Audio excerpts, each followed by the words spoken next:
And then I was like, oh, so I'm the one who has to fight for this. I have to decide why in that shower moment I had an aha. Hello, hello. This is Mina, and you are listening to the 2K Days podcast. More and more people are realizing that business can be an extremely powerful force for good if you could just figure out your marketing. On this show, you'll hear from amazing impact entrepreneurs and learn effective new strategies to help you generate revenue and radical change with your conscience intact. Hey there, Mina here, and I'm just going to introduce this week's episode where I got to sit down with the Samara Bay, Hollywood voice coach, rampant activist, and the author of the brand new book, Permission to Speak, just published by Penguin Random House and already #1 bestseller in women and business on Amazon. You're going to love this. Okay, if you're wondering why I'm so excited, it's because this lady and that amazing book you see on her shelf right behind her are coming in to change what power sounds like. And if that doesn't sound in itself just beyond amazing, Samara is going to tell you all about why that is so important. But first, before we get into the important things, I want to hear about how touring has been and getting the word out about this amazing book. I mean, what a wild time. So I'm not technically touring yet. I mean, I was just in Puerto Rico, but that was for a fun conference rather than for, book specific. Although really, for anybody who's creative out there, what isn't like the job? Because I ended up having these deep, beautiful conversations about the subjects that are in the book. And of course, I'd love people to buy the book, but I'd also love to just have conversations about this subject. So check and check, done and done. The official tour has in a way been ongoing because I've been doing a lot of virtual events for closed door, audiences inside of interesting organizations. But the open door, let's all just meet and jump up and down, and I can't believe this is happening, starts next week in New York. That is amazing. And mine's supposed to be here that day, the 7th.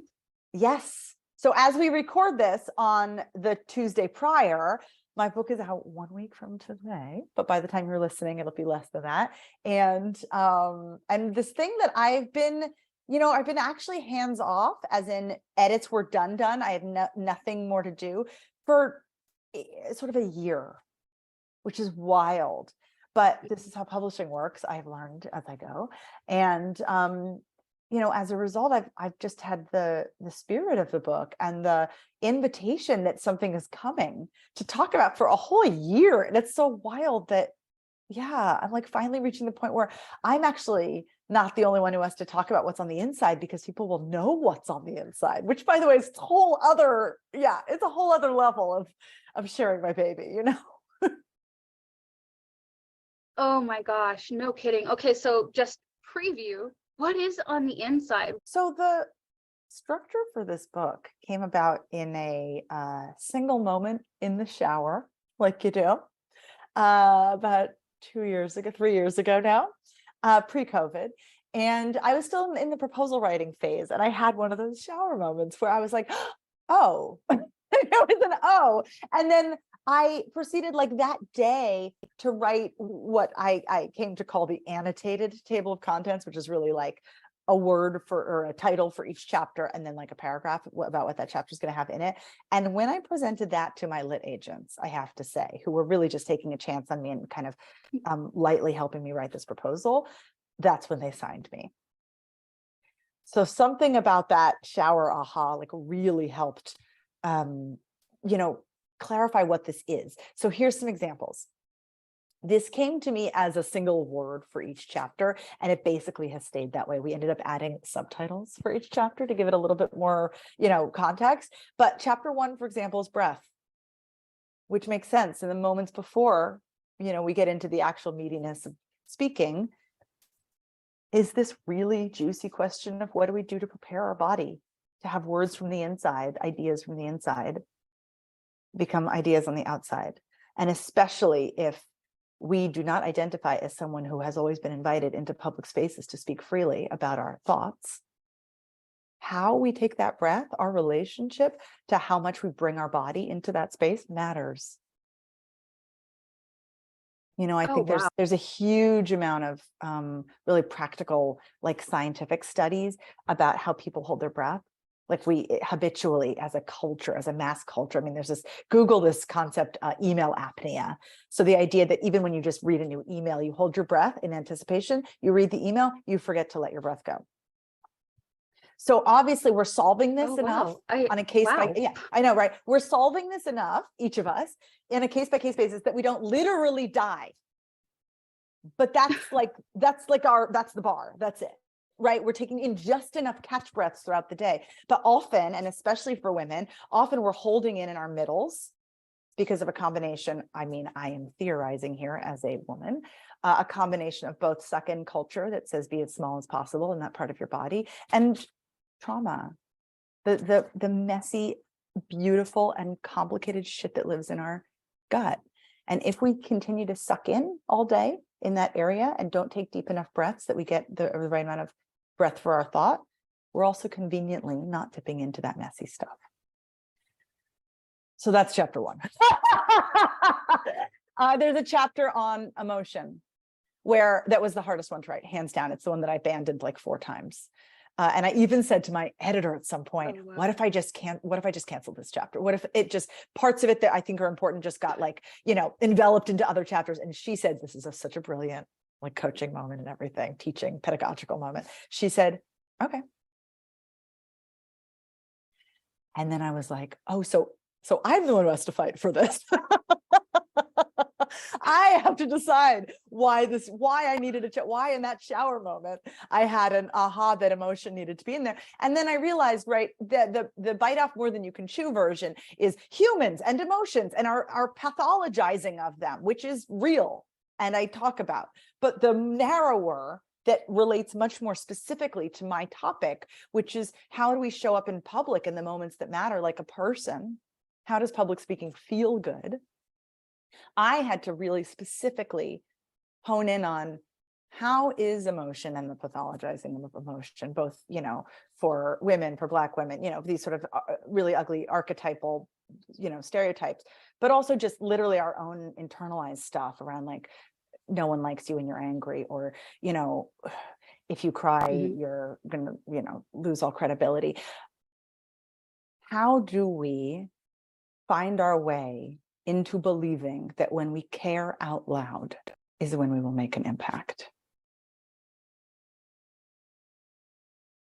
So some of it is our own relationship to emotion. Some of it is our relationship to those big cultural stories and calling bullshit on them.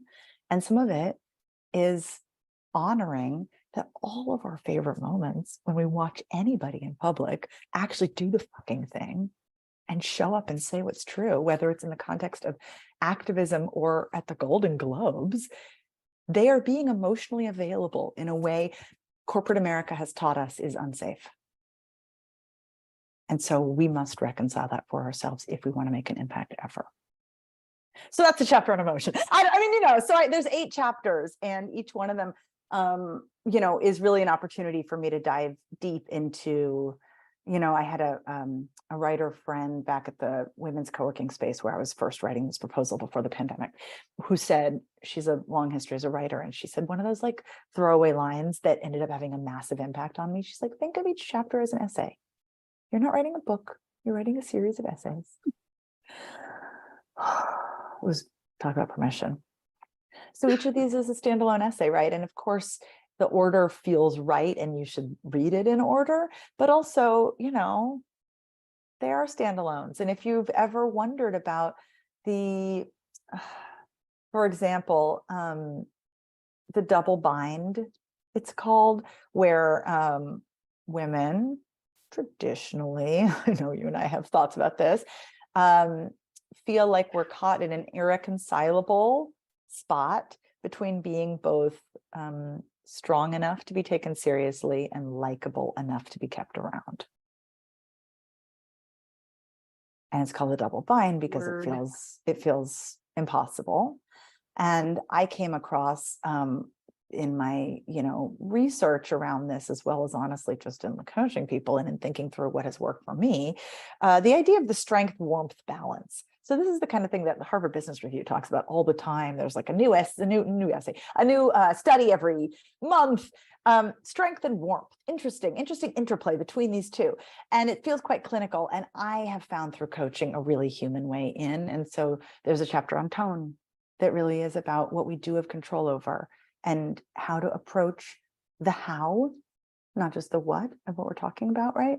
The how from a place that feels loving and that brings to bear a kind of strength that we actually admire, rather than certain stereotypical versions of strength that might be stories we have in our head having to do with sort of masculine coded crap. And like is an opportunity to really think through how do I show up in the moments that where I'm around people who need me, and how is that maybe telling me something about what my actual leadership voice is. It was a long answer, but that's a bunch of This is amazing.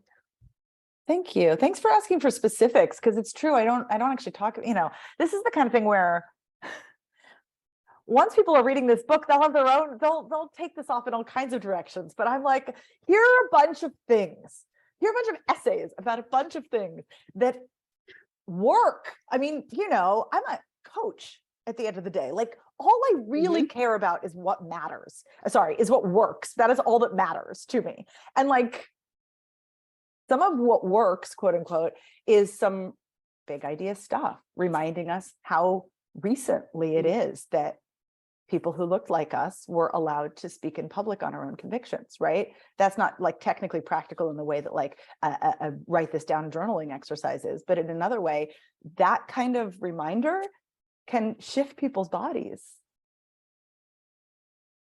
Absolutely. Which is what I want to ask you about next. Like the theme that I'm hearing running through everything that you're saying ultimately is security, that perception of security, whether it's taking a breath and releasing, opening up and taking up space, permission itself. Have you thought about why people feel the need to be permissed, or how security or the sense of bodily and emotional safety plays into the traditional roles of public speaking? That's so beautiful. Yeah, I have a quote here of a quote's not the right word. I have a note that I left for myself next to my desk here that says, "What do we sound like when we feel safe?"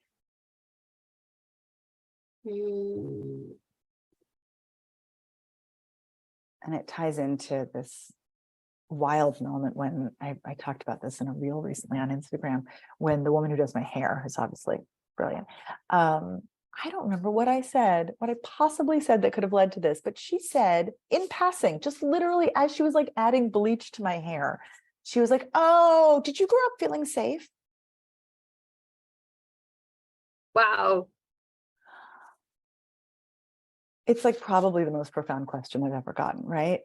And I think about this and what you said, security, because yes, there is an obvious imbalance for totally obvious reasons having to do with colonialism and white supremacy and patriarchy, et cetera, that public spaces don't feel safe for all of us equally. And yet most of us feel drawn in some way to be seen at scale, to be heard at scale, to be visible, a term that's talked about a lot. Often on behalf of a cause, right? Not just because it's like, look at me, but it's look at me, I'm the conduit for this thing. And so we must reckon with, how do I do my mission justice?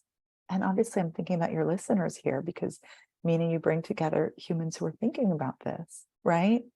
How do I do my mission justice when I've got mind gunk?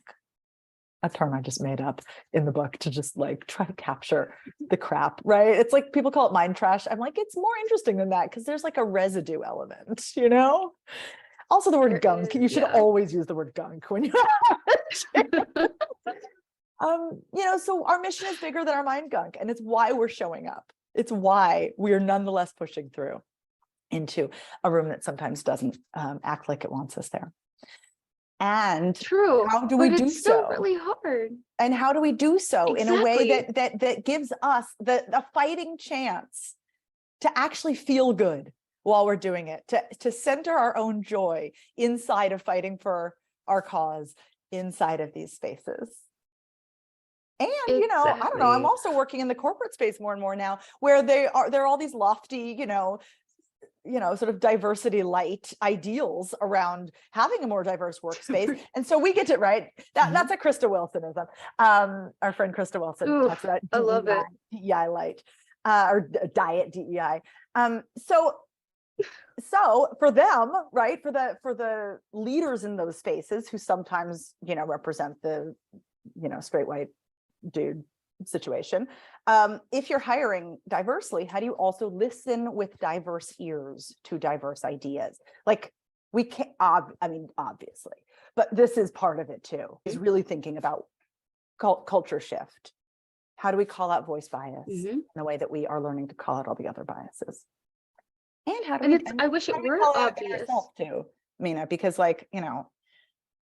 sometimes we accidentally make snap judgments about people based on their accent or based on them saying like too much for our taste.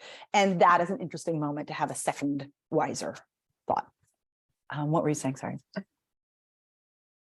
Oh, I said I wish it were obvious, but it's really not. For decades, right? The standard of diversity has been somebody who looks different, but embodies everything. But can assimilate. Exactly. You're so right. That's right. Right.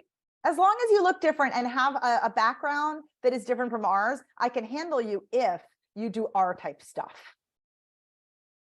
Right. And so fortunately, DEI is there to talk about, well, what about if a diverse background actually, could be celebrated for the actual diversity that's brought into the space, sometimes unsuccessfully, right, in these spaces, but that is the conversation. And I just want to make sure that voice is brought into that as well, because it is invisible. I mean, needless to say, voices are invisible. So it's really hard to actually see. So I wonder if you've thought about this, because, even for the natural fighters, like everybody does need that permission. And you're kind of, with this book, taking on kind of almost like a godmother mentor, fairy godmother mentor. Like, we now have this book in our hands, and the permission and the direction and the care in our hands of the deepest, most powerful aspects of our fairy godmother of voice. You're glowing. That is my absolute favorite description I've ever received. I'm going to sit with that one. Thank you. Yeah, I mean, look, this is the dream for this book. Like, I'm obviously not a fairy godmother. I am a human who has collected some wisdom. And part of my own decolonizing practice, right, is to call out the ways in which I am and I'm not an expert, and how we all get to meet. We all get to meet in some sort of, flat land where I say, here's some language I've come up with. Here's some space that I am really actively and lovingly holding. And here's a chance to look around and see each other. That's what I'm bringing. What are you bringing? And then we get to all just be in that space, or some shaped space that grows from that, and, meet each other. Because just the concept that I basically created of a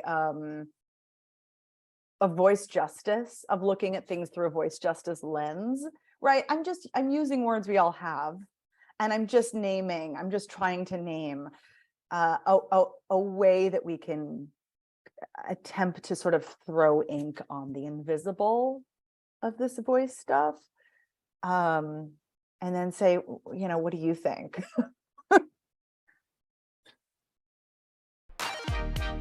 You're listening to the 2K Days podcast for rebel business leaders who want to generate more revenue and radical change. If you're loving what you're hearing, be sure to like this episode and subscribe for more. I love it. But let's be real, like this isn't just something that popped up out of nowhere, right? You have so much experience. I want to hear a little bit about that experience and at what point in your career you realized or started to think about the questions people were asking. You know, I had this moment when I was coaching Gal Gadot for Wonder Woman 2 in Washington, D.C. in 2018, like you do. I know. And, Like, you know, and 2018 was this wild summer, just to bring us back for a moment, when we were getting inundated with images of what was happening at the border. And, you know, we were facing our first midterm where we had the possibility of trying to change the narrative. And we were all exhausted as activists and watching the full-time activists around us reaching burnout and terrified. And in the middle of that, I got a call from moveon.org. And a friend had suggested me as somebody who could do, you know, jump in pro bono and coach a bunch of these first-time female candidates. And at the time, I had really never done anything like that before. I had coached actors. I did have a little experience coaching scientists through the Alan Alda Center for Communicating Science, a really cool organization on the East Coast. And my dad's a scientist, so that had been kind of an interesting, way in that I'd been dancing in years prior. But I was like, yes, please sign me up. And here's why I bring all of this up. In coaching these women, which was really just like 1 hour sessions over Zoom, really like non-glamorous, really just letting them give me some piece of their stump speech, talking through what wasn't working, what was, you know, their mind gunk, and offering some gentler ways in, you know, like if people had been told, count how many ums you do because ums make you sound weak, I was like, here's a completely different way of thinking about that, because to me, that feels like, I don't think policing ourselves puts us into our power. I think that is probably not going to work. And I come from an acting background, so like the feelings in your body matter. It's not just like what it looks like on the outside. I mean, there's obviously like, you know, bad cultural assumptions around actors, but you know, acting is people who are saying things that are written for them, that are quote unquote fiction, and that are truer than truth. So how do we get there? You know? Anyway, here's the real moment I had when I was coaching those women, and that led me to where I am today. I saw this Venn diagram, I think I might have told you this last time, that was 2 circles, just 2 circles. And one of them said, what breaks your heart the most about the world? And the other one said, where your skill set lies. And the overlap is what you should be, you know, doing. And this is a bit of a cliche, like we've heard versions of this, but there was something really, it really caught me when I saw what breaks your heart the most about the world. Because, you know, of course, like you guys are like me, you're going to be like, everything breaks my heart about the world. But the challenge inside of that, like delicious invitation, was get more specific. It will lead you somewhere good. And when I was coaching those women, I had a total life-changing aha, which is what breaks my heart the most about the world is that the wrong people are in charge. And here, magnificent people who are exactly who should be in charge are having trouble showing up magnificently in the moments that matter. I can do something about that.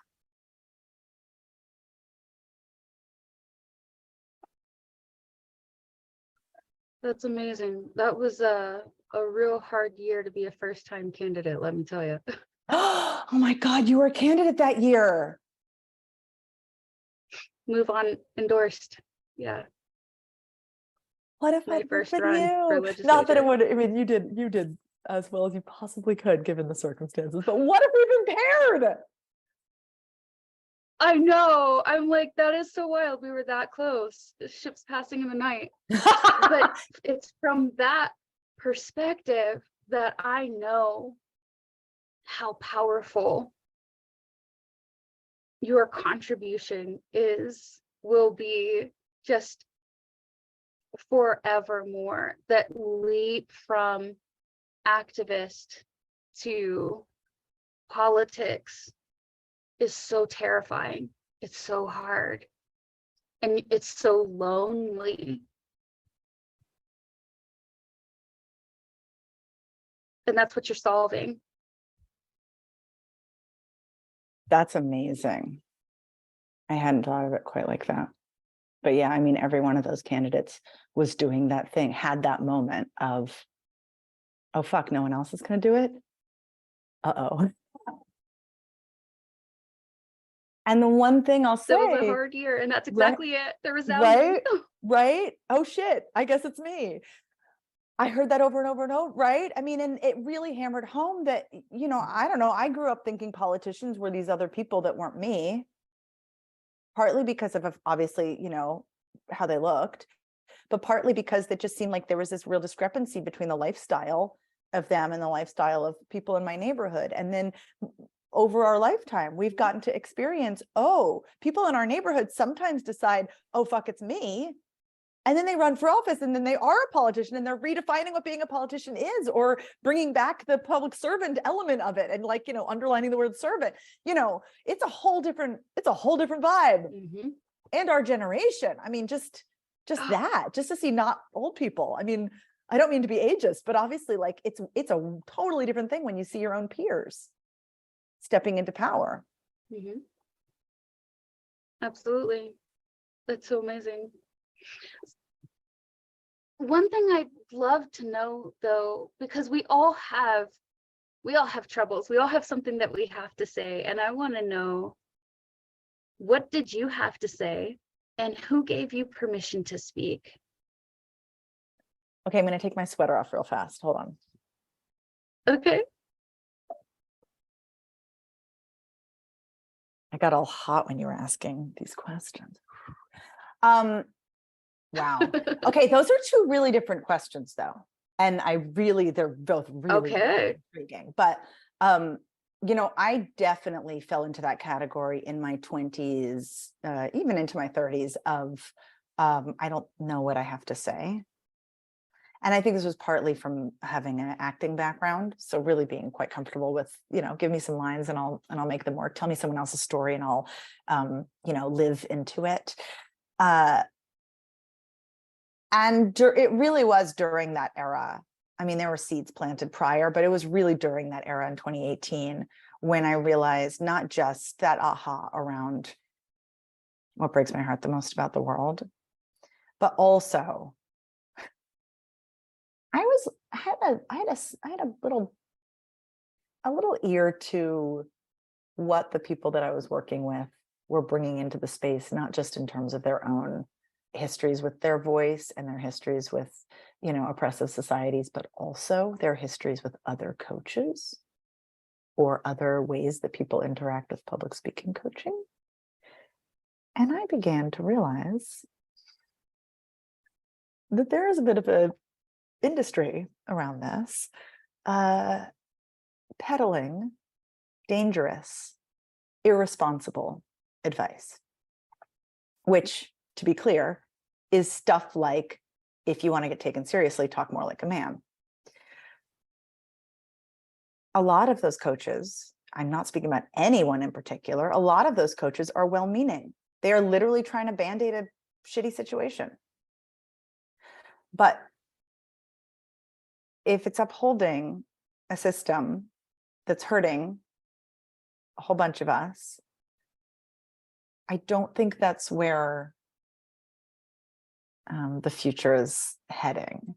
And I realized I had something to say around the time I realized that I am in a position, because of my Hollywood cred, because honestly, I'm coming into this sideways. I didn't come up through the public speaking industry. I'm an outsider looking in. And because honestly, I'm a well-educated, well-spoken, cute white girl, that I had a fuckload of privilege that I could spend it, if I would like, in this space calling bullshit. Fucking right. Oh my gosh. Like, now I see why you had to take your sweater off.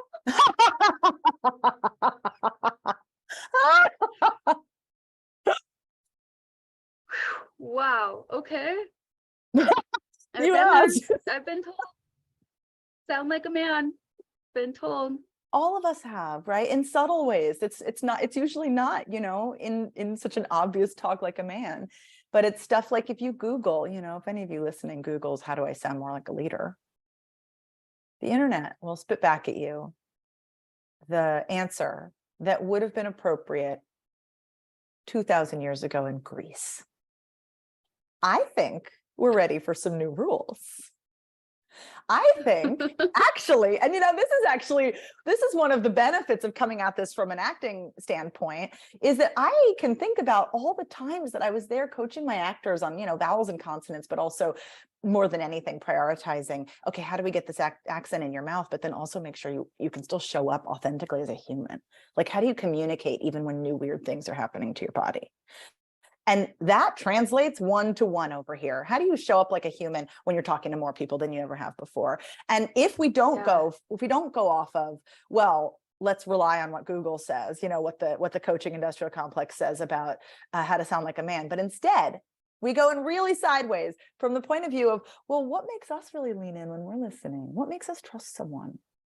What makes it feel like we're in a space where wonder and love are present? And then we can think about our favorite speeches and really go, oh, they aren't following any of those rules that Google says are required in order to sound like a leader. Oprah's famous, I think it was also 2018, speech to the Golden Globes about Reese Taylor. It's like an 8-minute speech as her acceptance speech for getting the Lifetime Achievement Award. It's a perfect speech. It's emotional, it's vulnerable, it's rousing in all the ways that a Greek orator would value.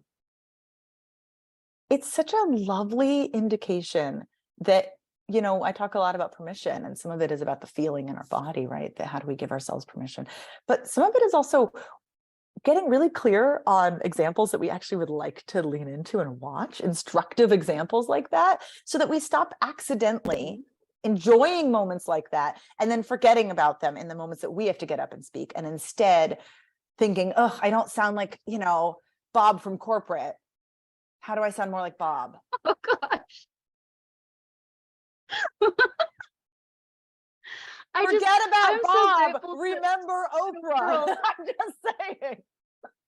Yeah. That's so true. I'm so glad that is so clear. Like, I don't sound like Bob at corporate, and I immediately start laughing because, my gosh, nobody, there wasn't a open eye through that speech, right? I'm bored to tears just thinking about Bob and corporate, and it's not a real person. I mean, I like to just get spicy and remind everybody that vice presidential debate with Mike Pence and Kamala Harris, where the fly stole the show, that's because Mike Pence is a perfect example of the Bob from corporate 2,000-year-old school of speech.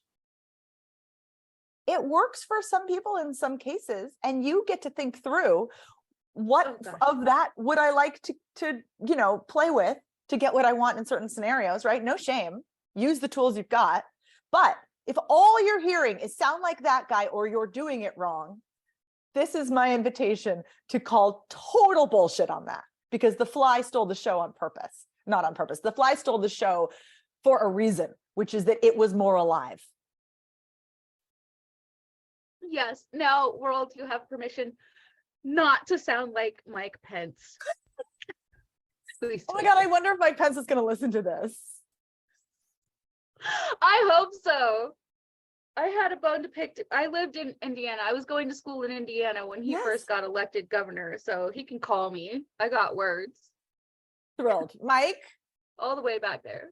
We're happy to chat with you further if you'd like some coaching on the new sound of power. She said, get spicy, stay in spicy.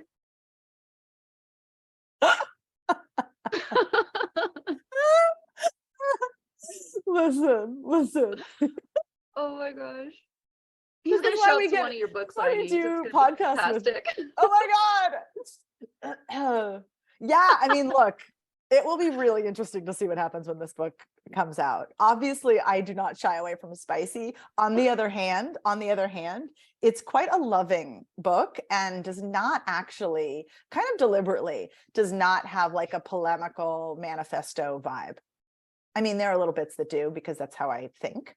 But it's really a coaching session, you know, rather than like a get behind me and carry the torch. Although, you know, it can be both. Exactly, fairy godmother. That's exactly what I would expect from you. Because it's the kind of generous that I know about you. That's so kind. I was going to say, I'll actually read this one tiny little thing. You know, I say in the final chapter, which is about our relationship to our audience, to make sure that we are truly making it for them. And I said, it always helps to ask, what am I offering? Okay, what am I really offering when we're preparing to speak? And then I wrote this. When I began the proposal for this book, the offer was a treatise on public speaking from a feminist perspective. But what was I really offering? Coaching. Not just facts, but a huge hug of it's not your fault and you are not alone validation, which is what I know actually frees our voices and allows for joy in communicating.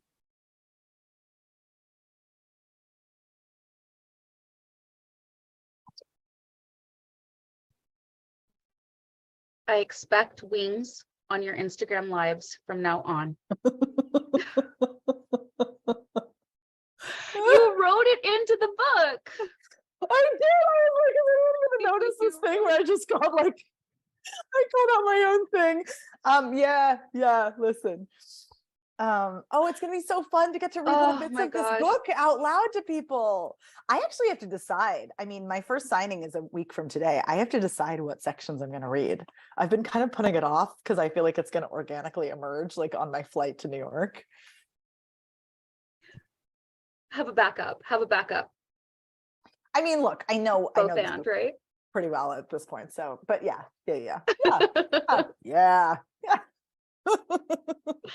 All right. Question number 2 was, who gave you permission to speak? Who's behind you? I have a few moments that really stand out. And I've told a few stories about this because a few people have asked. It's a really profound question, I think, for all of us to think about. Because, of course, the way that I'm using the word permission in the book is to suggest that we don't need to wait for somebody. And the reality is often we have been exposed to what it feels like to have permission to speak when someone with more power than us has offered it to us, which I think is true enough that we get to just give ourselves a huge amount of grace around that. You know, there's a moment in college where the head of the acting program, who I could not get respect from, he just ignored me. I was just not one of, like, you know, the pretty shiny students of my year. My senior year, I finally got his attention. I was the lead in Sweeney Todd, the musical. I was Mrs. Lovett. And he came to the final dress rehearsal and he pulled me aside, and I heard through someone else, you know, he would like to speak with you. And I remember this like heart pounding sense of, I don't care what he thinks. I don't care what he thinks. I don't care. Deeply. And I walked towards him and he said, you could be incredible in this, but right now you're giving away all your power to the guy playing Sweeney Todd. Pretend the musical is called Mrs. Lovett. I mean, it's literally the be the main character in your own life.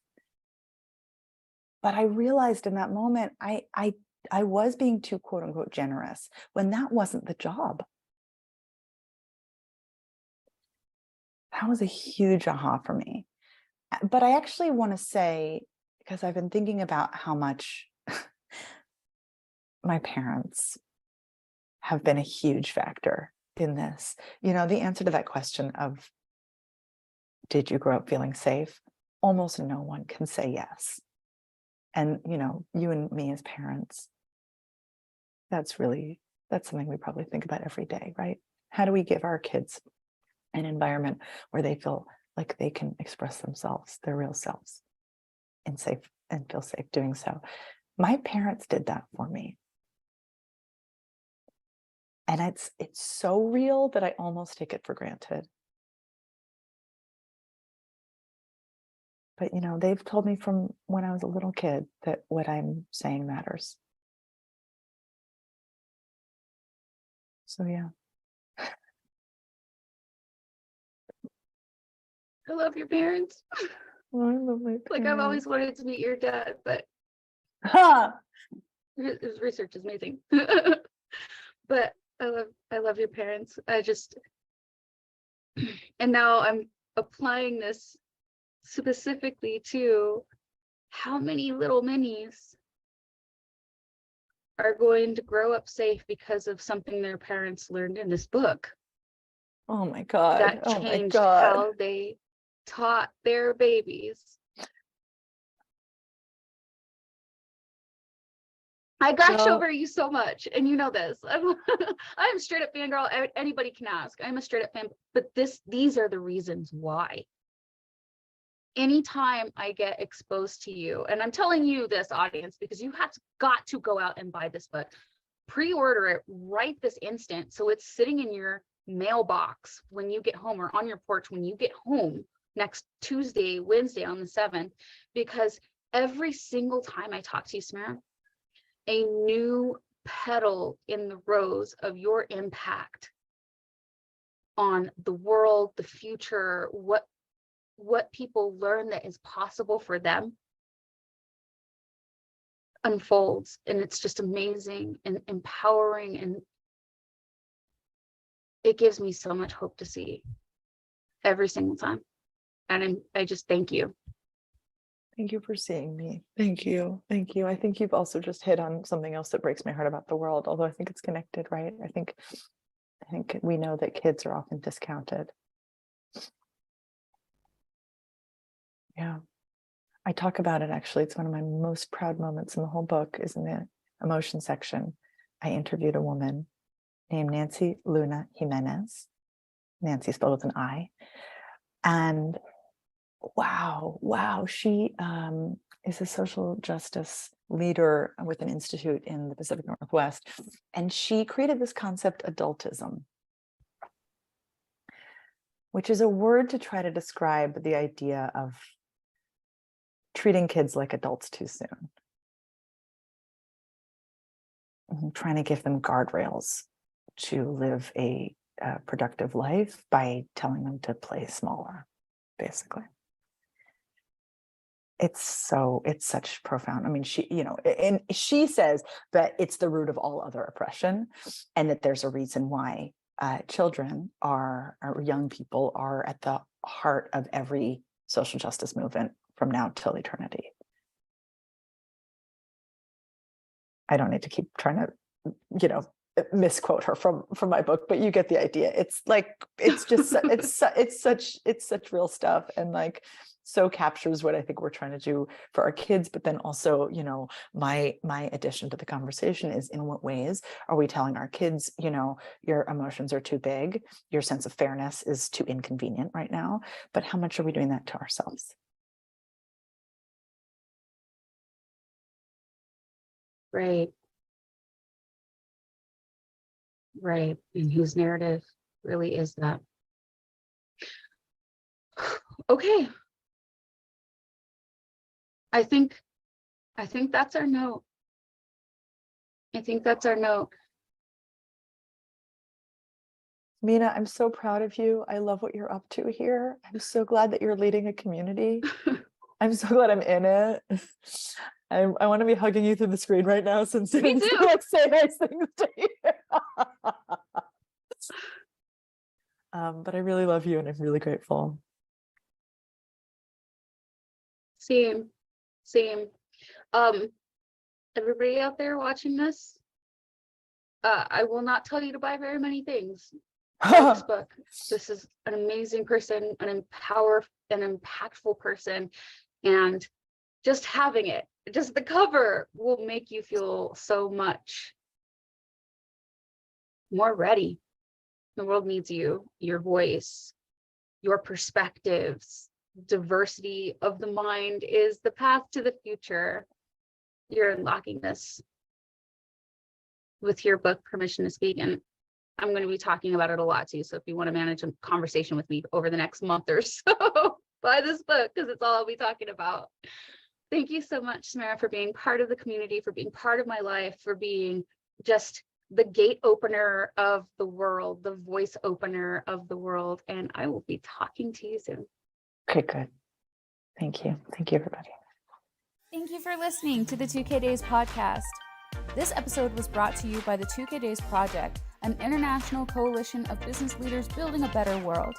If you love this episode, be sure to subscribe. And for even more detailed strategies and tools, you're invited to join our email newsletter at www.2kdaysproject.com.